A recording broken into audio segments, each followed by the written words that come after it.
Friends, आलीशान दफ्तरों और लाल बत्ती की गाड़ियों में बैठने वालों की बात ही कुछ और है।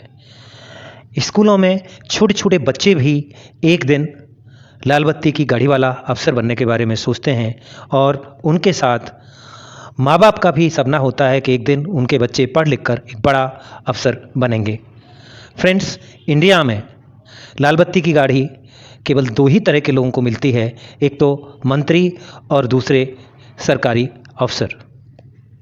फ्रेंड्स, मंत्री बनने के रास्ते तो केवल रसूखदार और दौलतमंद परिवारों के बच्चों के लिए खुले हैं, लेकिन सरकारी अफसर गरीब से गरीब और नीचे से नीची जाति का बच्चा अगर मेहनत करे तो बन सकता है। Welcome to easy education zone. Friends, इस वीडियो में हम आपको बताएंगे कि आईएएस और आईपीएस जैसे बड़े अफसर कैसे आप बन सकते हैं। फ्रेंड्स, जिस परीक्षा से आईएएस और आईपीएस अफसर बनते हैं उस परीक्षा को सिविल सर्विस एग्जामिनेशन कहा जाता है, जिसे कि यूनियन पब्लिक सर्विस कमीशन हर साल कंडक्ट करता है, आयोजित करता है। फ्रेंड्स, सिविल सर्विस एग्जामिनेशन से केवल आईएएस और आईपीएस ही नहीं, लगभग 23 यानी 23 all India and allied services की पोस्टों को भरा जाता है। फ्रेंड्स, 23 में से 19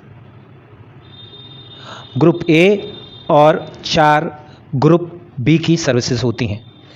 ग्रुप ए की सर्विसेज में 3 ऑल इंडिया सर्विस जो हैं आईएएस, आईएफएस, आईपीएस और 16 सेंट्रल सर्विसेज होती हैं, जिनमें कि revenue services, accounts and audit services, postal services, railway services, information services प्रमुख हैं।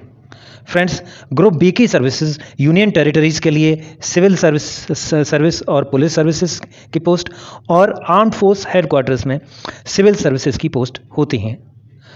फ्रेंड्स, अब बात आती है कि सिविल सर्विसेज एग्जामिनेशन के लिए एलिजिबिलिटी यानी योग्यता क्या है, कौन कौन इस एग्ज़ाम को दे सकता है।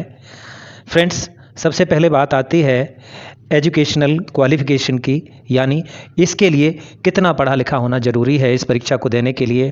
तो सिविल सर्विसेज एग्ज़ाम के लिए ग्रेजुएशन,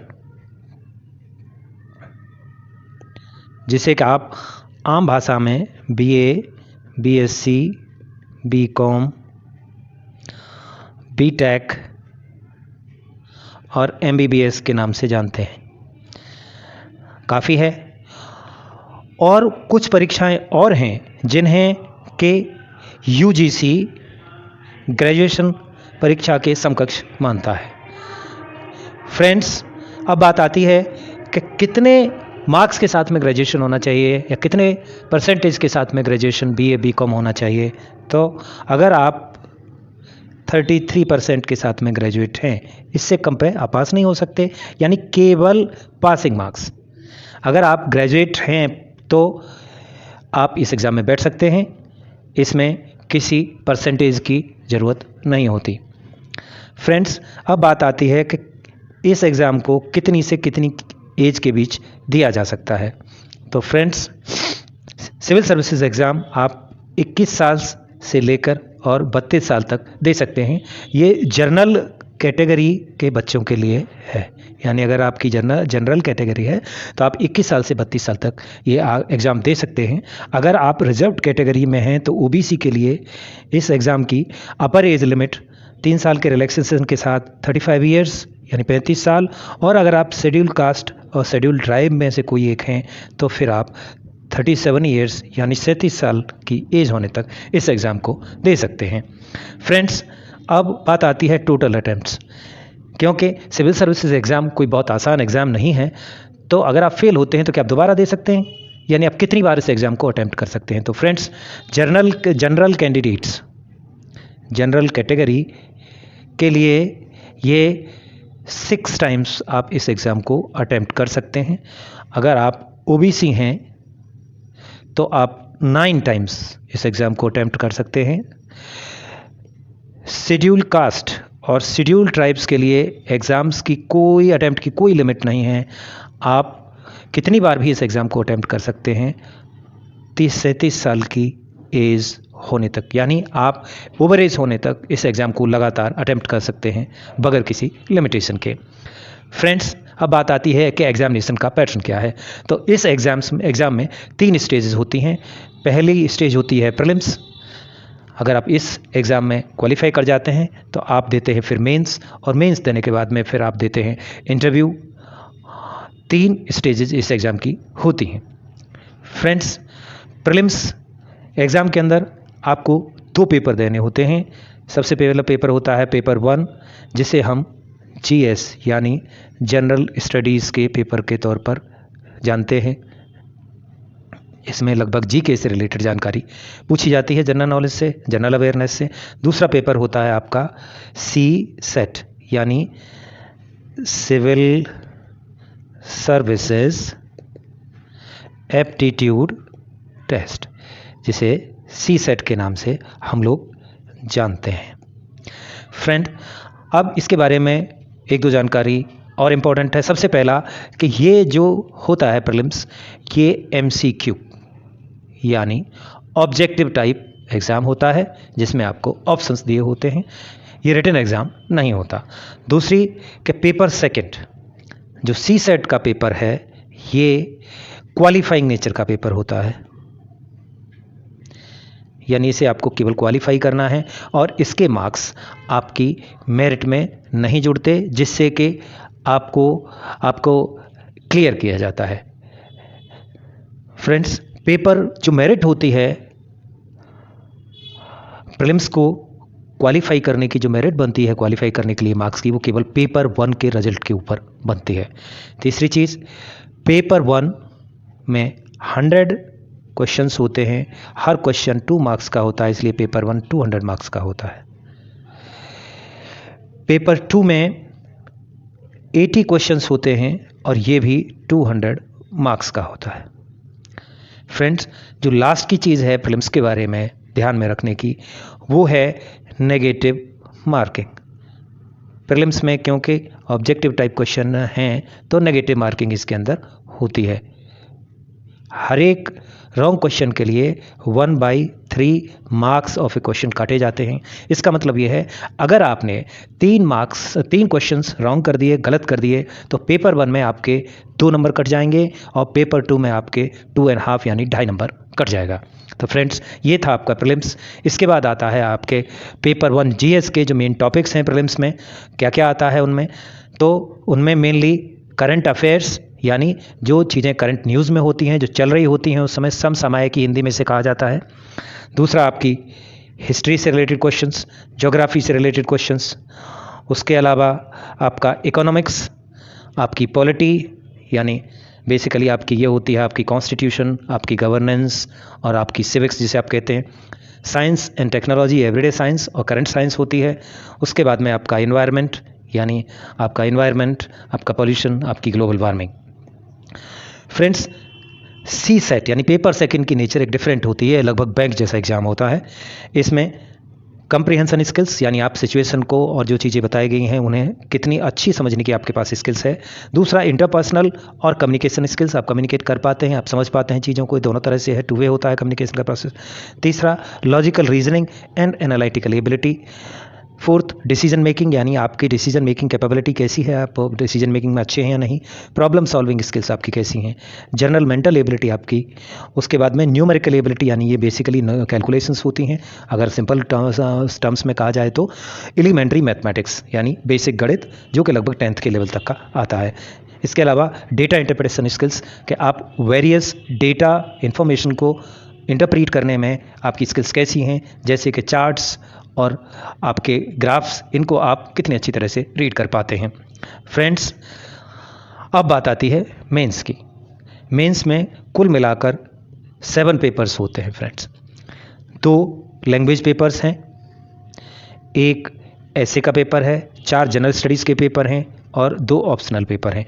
जनरल स्टडीज़ आप देख सकते हैं कि इसका सबसे ज़्यादा हैवी वेटेज है मेंस एग्ज़ाम के अंदर। ऑप्शनल पेपर्स क्या होते हैं ये हम आपको आगे बताएंगे। फ्रेंड्स, अब इसमें हमने पहले ही बताया था कि 2 लैंग्वेज पेपर्स होते हैं, तो ये लैंग्वेज पेपर्स हैं। एक तो आपको इंडियन लैंग्वेज पिकअप करनी होती है, चूज़ करनी होती है। ये होती है हमारी जो 22 शेड्यूल्ड लैंग्वेजेस हैं कॉन्स्टिट्यूशन के अंदर, जिनमें हिंदी और संस्कृत भी हैं, और स्टेट लैंग्वेजेस आपको जो राज्य की लैंग्वेजेस मिलती हैं। दूसरी होती है इंग्लिश, और ये दोनों ही जो सब्जेक्ट होते हैं लगभग मैट्रिकुलेशन यानी 10th के लेवल के होते हैं। इनमें ये 300 मार्क्स के दोनों होते हैं। हाँ, लेकिन एक चीज़ ध्यान रखना ज़रूरी है कि लैंग्वेज पेपर्स जो मेंस में होते हैं वो क्वालिफाइंग है नेचर के अंदर, यानी आपको इनमें मेंस क्लियर करने के लिए, मेंस में क्वालिफाई होने के लिए कम से कम पास मार्क्स यानी 33% लाना ज़रूरी है। और इनके जो मार्क्स हैं वो आपकी मेंस क्वालिफाई करने की या मेंस और इंटरव्यू की सिलेक्शन की मेरिट में नहीं जुड़ते। ये स्कोरिंग नहीं है, केवल क्वालिफाइंग है। अब जो स्कोरिंग एग्जाम्स हैं, पेपर्स हैं, वो होता है ऐसे 250 मार्क्स का, GS1 250 marks, GS2 again 250 marks, और आपका GS3 250 मार्क्स, GS4 250 मार्क्स, और ऑप्शनल के 2 पेपर्स, ऑप्शनल 1 और ऑप्शनल 2, ईच 250 मार्क्स। तो फ्रेंड्स, ये जो मेरिट के लिए जुड़ेंगे मेंस क्वालिफाई करने में भी और फाइनल सिलेक्शन में भी, तो ये जो टोटल मिला के मार्क्स हो जाते हैं ये हैं आपके 1750 यानी 1750। फ्रेंड्स, मेंस क्वालिफाई करने के बाद में आपका इंटरव्यू होता है, और इंटरव्यू होता है आपका 275 मार्क्स के लिए। अब जब फाइनल सिलेक्शन की मेरिट बनती है मेंस के मार्क्स और इंटरव्यू दोनों के मार्क्स ऐड करने के बाद में, और ये आपका होता है टोटल 2025 मार्क्स यानी 2025 मार्क्स। फ्रेंड्स, अब बात आती है जीएस सिलेबस की, जनरल स्टडीज़ के सिलेबस की। तो वैसे तो इसका सिलेबस का डिटेल बहुत बड़ा है जिसे यहाँ कवर नहीं किया जा सकता, लेकिन हम आपको यहाँ पर इसका एक ब्रॉड फ्रेमवर्क दे देते हैं। जनरल स्टडीज़ 1 में इंडियन हेरिटेज एंड कल्चर, इसमें बेसिकली इंडिया की आर्ट फॉर्म्स, इंडिया का आर्किटेक्चर और लिटरेचर, 3 टॉपिक्स आते हैं। उसके बाद में history and geography of India, history and geography of world, और फिर सोसाइटी में social structures, social issues, challenges, ये सारी चीज़ें आती हैं। जीएस पेपर 2 में गवर्नेंस और कॉन्स्टिट्यूशन, अगर इनको मिला के देखा जाए, गवर्नेंस में the structure of the government, जिसकी 3 विंग्स होती हैं, लेजिस्लेचर, एग्जीक्यूटिव और जुडिशरी। उसके बाद में गवर्नमेंट के फंक्शंस, गवर्नमेंट के departments, non governmental organisations, self help groups और कॉन्स्टिट्यूशनल बॉडीज़, जैसे कि आपका election commission, union public service commission, इनका कॉन्स्टिट्यूशन और इनके अंदर मेंबर्स और हेड के अपॉइंटमेंट का जो प्रोसेस है वो उसमें होता है। कॉन्स्टिट्यूशन, बेसिकली कॉन्स्टिट्यूशन में आता है आपका कॉन्स्टिट्यूशन का evolution, salient features, basic structure, amendments और चैलेंजेस। इसके अलावा आपकी पॉलिटी में बेसिकली होता है पॉलिटिकल प्रोसेस, यानी पॉलिटिकल पार्टीज़ और पीपल्स रिप्रेजेंटेशन एक्ट। इसके अलावा प्रेशर ग्रुप्स और दूसरे इश्यूज़। सोशल जस्टिस है कि इंडियन सोसाइटी के जो वनरेबल यानी वीकर सेक्शंस हैं उनके वेलफेयर के क्या मेजर्स हैं, क्या पॉलिसीज़ हैं, और ये पॉलिसीज़ का परफॉर्मेंस कैसा रहा है। इसके अलावा गवर्नमेंट की वीकर सेक्शंस के लिए हेल्थ और एजुकेशन की क्या फैसिलिटीज़ हैं। इंटरनेशनल रिलेशंस में आपका इंडिया के नेबर्स, जिसमें बेसिकली फोकस साउथ एशिया के ऊपर रहता है। इसके अलावा इंटरनेशनल बॉडीज़ एंड ऑर्गेनाइजेशंस, जैसे कि आपका United Nations Security Council, International Court of Justice, International Labour Organisation, और कुछ ग्लोबल ग्रुप्स एंड बॉडीज़ जैसे आपका NATO, North Atlantic Treaty Organisation, आपका सार्क, आपका नाम, नॉन अलाइंड मूवमेंट, रिसेंटली जो ग्रुप्स फॉर्म हुए हैं जैसे आपका यूरोपियन यूनियन, आपका क्वाड। तो इस तरह की एक्चुअली टॉपिक्स इसमें फिगर करते हैं। उसके बाद में जनरल स्टडीज़ 3 में साइंस एंड टेक्नोलॉजी, इसमें दोनों तरह की है, एवरीडे साइंस और करंट साइंस। इकोनॉमिक डेवलपमेंट में आपके फैक्टर्स ऑफ प्रोडक्शन, आपका बेसिकली प्रोडक्शन, नेचुरल रिसोर्सेज, उनका डिस्ट्रीब्यूशन। उसके अलावा आपकी GDP, gross domestic product, gross national product, आपकी gross national income, per capita income, ये सारी चीज़ें आती हैं। बायोडाइवर्सिटी और its importance in the ecological balance, disturbance of ecological balance. उसके बाद में endangered and extinct species, environment के आपके अंदर आ जाता है आपका unhealthy environment, pollution, deforestation, global warming और हार्मफुल इफ़ेक्ट्स ऑफ आपके global warming and environment. Security and disaster management. Security दो तरह की होती है, आपकी बॉर्डर सिक्योरिटी और इंटरनल सिक्योरिटी। इंटरनल सिक्योरिटी के आपके चैलेंज, इंटरनल अंदर की सिक्योरिटी चैलेंजेस जैसे कि एक्सट्रीमिज्म और टेररिज्म। उसके बाद डिजास्टर मैनेजमेंट। आप जानते हैं कि डिजास्टर्स दो तरह के होते हैं, natural disasters, man made disasters, जिनमें एक बहुत फास्ट रिस्पॉन्स की ज़रूरत होती है। तो इसमें नेशनल डिजास्टर मैनेजमेंट प्लान और उसके डिटेल। इसके बाद में आती है बात GS फोर्थ यानी जनरल स्टडीज़ का फोर्थ पेपर। बेसिकली फ्रेंड्स, ये एग्ज़ाम IAS, IPS और सरकार के बड़े बड़े ऑफिसर्स के लिए है, जो ऑफिसर्स बेसिकली गवर्नमेंट की पॉलिसीज़ को फील्ड में इम्प्लीमेंट करने के लिए, लागू करने के लिए जिम्मेदार हैं, जो कि पब्लिक के कांटेक्ट में आते हैं। गवर्नमेंट इन्हीं ऑफिसर्स के थ्रू पब्लिक के कांटेक्ट में आती है। तो इन लोगों का जो नेचर है, जो काम करने का तरीका है, उसके ऊपर हमेशा से बड़े सवाल उठते रहे थे कि ये लोग बड़े ही करप्ट होते हैं, ये बिल्कुल इनसेंसिटिव होते हैं, आम लोगों के बारे में बिल्कुल नहीं सोचते, केवल अपना सेल्फिश मोटिव पूरा करते हैं। तो इसी के लिए ये एग्ज़ाम ऐड किया गया है कि जब आप गवर्नमेंट ऑफिसर बनेंगे तो आपकी एथिक्स, इंटेग्रिटी और एप्टीट्यूड यानी आपकी ईमानदारी, आपका डेडिकेशन टू पब्लिक सर्विस, आपकी ऑब्जेक्टिविटी, न्यूट्रलिटी, आपकी मतलब निष्पक्षता, कैसे निष्पक्षता, ये सारे बातें कैसे होनी चाहिए। केस स्टडीज़ आती हैं कि अगर आप गवर्नमेंट अफसर हैं, ये घटना हुई है तो आप क्या करेंगे, या किसी घटना के बारे में एक्शन भी दे दिया जाता है गवर्नमेंट अफसर का, तो आपको उसे एनालाइज करना है कि उसने सही किया, गलत किया तो सही क्या हो सकता था। फ्रेंड्स, इसके बाद बात आती है ऑप्शनल्स की। तो ऑप्शनल्स का मतलब है कि एक सब्जेक्ट आपको चूज़ करना पड़ता है जिसमें कि आपको 2 पेपर अटेम्प्ट करने पड़ते हैं। अब सब्जेक्ट आप देखते हैं कि आप शुरुआती क्लासों में 4 से 5 सब्जेक्ट पढ़ते हैं, जिनमें 2 लैंग्वेज हैं, एक हिंदी और इंग्लिश। उसके बाद में आपकी साइंस होती है और आपकी SST होती है। साइंस 3 सब्जेक्ट उसके आगे चल के बन जाते हैं, फिजिक्स, केमिस्ट्री और मैथ।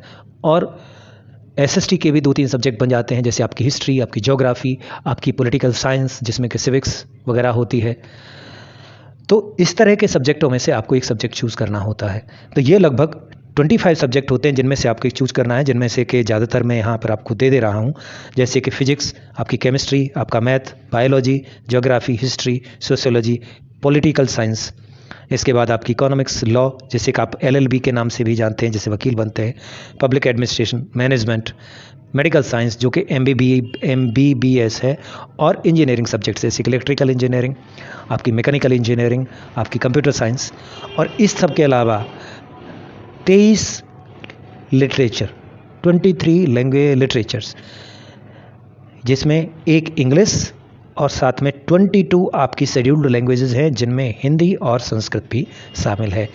इन सारे के सारे लगभग 48 सब्जेक्ट में से आप कोई भी एक सब्जेक्ट आपको सेलेक्ट करना होगा। फ्रेंड्स, अब बात आती है एग्जामिनेशन शेड्यूल की। तो ये जो 3 स्टेज हैं एग्ज़ाम की, कब कब कैसे कैसे होती हैं। तो फ्रेंड्स, सिविल सर्विसेज के एग्ज़ाम के लिए जो एप्लीकेशंस हैं जनरली जनवरी और फरवरी में भरे जाते हैं। इसके बाद जो प्रीलिम्स है वो मई और जून में कहीं होता है, यानी मई के 2nd और ये 3rd और 4th वीक और जून के 1st और 2nd वीक के बीच में कभी होता है। और प्रीलिम्स का जो रिजल्ट है, प्रीलिम्स एग्जाम होने के 15 से 20 दिन के बीच में आ जाता है। उसके बाद जो क्वालिफाई करते हैं उनके लिए मेन एग्जाम होता है, जो कि नवंबर और दिसंबर के बीच होता है। इसके रिजल्ट को आने में थोड़ा टाइम लगता है, लगभग 2 मंथ्स के करीब, बिकॉज ये रिटन एग्जामिनेशन होता है और ये MCQ नहीं होता। फ्रेंड्स, इसके बाद में इंटरव्यू कहीं मार्च अप्रैल, कभी कभी फरवरी के लास्ट वीक में भी शुरू हो जाते हैं, ये होते हैं।